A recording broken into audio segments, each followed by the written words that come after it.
that contributed to the growth of the state include,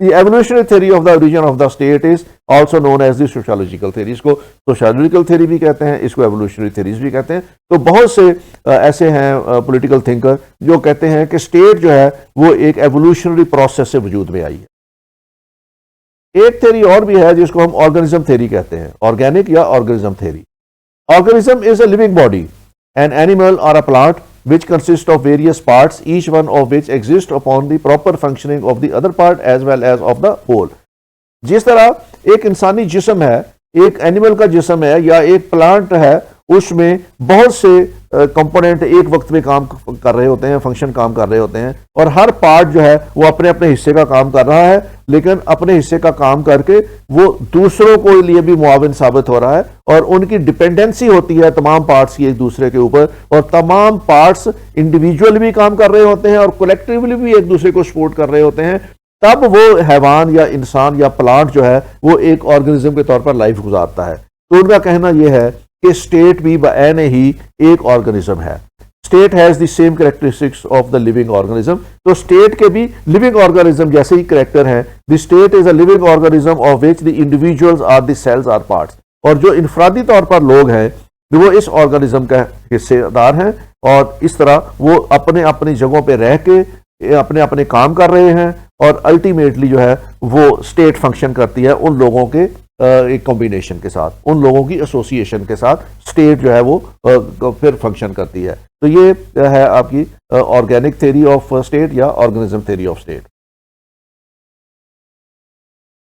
अब वो जो इसके ऑर्गेनिज्म थ्योरी को बिलीव करते हैं वो कहते हैं कि इसका एक ओरिजिन है, इसका एक स्ट्रक्चर है और इसके फंक्शंस हैं. Both begin as simple organism but in course of time develop into complex structure. इंसान हो, जानवर हो, प्लांट हो या स्टेट हो, ये शुरू में सिंपल ऑर्गेनिज्म से इनका वजूद मार्ज़ वजूद में आते हैं, लेकिन वक्त के साथ साथ ये फिर इनका स्ट्रक्चर कॉम्प्लेक्स होता जाता है. Both have parallel system. Animals have digestive systems, states have industrial system. तो दोनों के सिस्टम भी एक जैसे हैं, पैरेलल सिस्टम्स हैं. एनिमल का अगर डाइजेस्टिव सिस्टम है तो स्टेट्स के इंडस्ट्रियल सिस्टम्स हैं. फंक्शंस भी दोनों के एक जैसे हैं. All organism perform their functions in relation to the common needs of the whole organism. तो जो उस जिस्म के बहुत से हिस्से हैं वो अपने अपने फंक्शंस परफॉर्म कर रहे हैं, तो उसमें जो होल ऑर्गेनिज्म की या मेन बॉडी की नीड है उसको पूरा करते हैं. तो इसी तरीके से स्टेट के भी बहुत से फंक्शंस हैं, बहुत से फंक्शंस एक वक्त में वो तमाम मिल के जो है वो स्टेट के लिए या बड़े ऑर्गेनिज्म के लिए काम करते हैं. हर्बर्ट स्पेंसर की ऑर्गेनिक थ्योरी है, इंग्लिश फिलोसोफर था, उसके मुताबिक individual is the cell of the state. इनफरादी तौर पर जो इंसान है वो स्टेट में ऐसे ही काम करता है जैसे किसी लिविंग ऑर्गेनिज्म में एक सेल की इंपॉर्टेंस है. Parallelism in growth and development, इनमें दोनों की ग्रोथ और डेवलपमेंट एक जैसी है, स्टेट की या उसमें प्लांट की या एनिमल की. Functional interdependence of the parts के एक जो उसके पार्ट्स हैं वो एक दूसरे के ऊपर डिपेंडेंट हैं अपना काम करने के लिए. स्ट्रक्चरल पैरेललिज्म वो कहता है स्ट्रक्चर भी इनका एक जैसा है. Wear and tear and the renewal of the both, दोनों में वियर टीयर उसी तरीके से होती है और उनकी रिन्यूअल भी होती है. तो हर्बर्ट स्पेंसर के मुताबिक ऑर्गेनिक थ्योरी के मुताबिक लिविंग जो सब ऑर्गेनिजम्स हैं जैसे इंसान हैं, हैवान हैं या ट्रीज हैं, इनकी मुमासलत है एक स्टेट के साथ. जिस तरह उनकी ग्रोथ के डिफरेंट पैटर्न्स हैं इसी तरह स्टेट के पैटर्न्स हैं, और दोनों में स्पेंसर के मुताबिक बहुत सी मुमासलत पाई जाती है. एक आइडियलिस्ट थ्योरी ऑफ स्टेट भी है. आइडियलिस्ट थ्योरी ये कहती है state is an end in itself and individual as a mean to the end. कि जो स्टेट है ये इटसेल्फ एक एंड है और उस पे जो इंडिविजुअल है वो मीन है towards that end. Hegel declared that the state is a perfected rationality. Will of the state is the real will of the individual, और उसमें एब्सोल्यूटिज्म है. Individual is fleeting, state is everlasting. The leaves wither, the tree stands. कि जिस तरह दरख्त की मिसाल ली जाए तो दरख्त के पत्ते गिर जाते हैं लेकिन दरख्त कायम रहता है, उसका स्टेम कायम रहता है, पत्ते नए आ जाते हैं. सिमिलरली स्टेट और उसमें रहने वाले लोगों की मुमासलत है कि इंडिविजुअल्स विदर ऑफ, वो ख़त्म हो जाते हैं लेकिन स्टेट अपनी जगह पे कायम करती है. State is everlasting, individual is fleeting. Hegel goes so far as to say that state is the march of God on earth and the individual should worship it.